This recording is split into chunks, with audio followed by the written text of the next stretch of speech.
کہتے میں دریا کے کنارے جا رہا تھا تو ایک مرد ایک عورت کی گود میں لیٹا ہوا تھا، پاس ایک بوتل بھی پڑی تھی.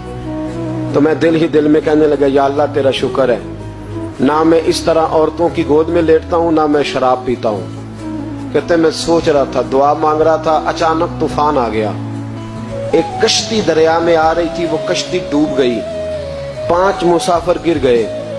وہ آدمی چھلانگ لگا کے اس عورت کی گود سے نکلا اور دریا میں چھلانگ لگائی. 2 دفعہ اس نے غوطہ لگایا، 4 بندے بچا لایا. میں کھڑا دیکھ رہا تھا، مجھے کہنے لگا حضور آپ تو دعا مانگ رہے تھے نا کہ آپ مجھ سے اچھے ہیں، تو مہربانی کر ذرا 5ویں کو آپ بچا لائیں. مہربانی کریں نا، 5ویں کو ذرا بچائیں نا، شفقت فرمائیں.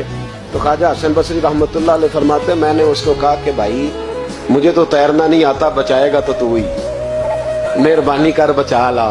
کہتے ہیں وہ چھلانگ لگا کے اندر گیا اور 5ویں کو بھی بچا لایا اور آ کے مجھے کہنے لگا حضور آپ نے ایک زیادتی کی، مجھے حقیر جانا، میں تو آپ سے فیض لینا چاہتا تھا اور آپ نے مجھے بدکار اور شرابی سمجھ لیا. حضرت حسن بصری کہتے ہیں میں بولا نہیں، لیکن اس شخص کا نور بصیرت دیکھو. کہنے لگا حضور جس کی گود میں لیٹا ہوں پوچھ تو لینا تھا میری کیا لگتی ہے، اور بوتل میں پوچھ تو لینا تھا ہے کیا.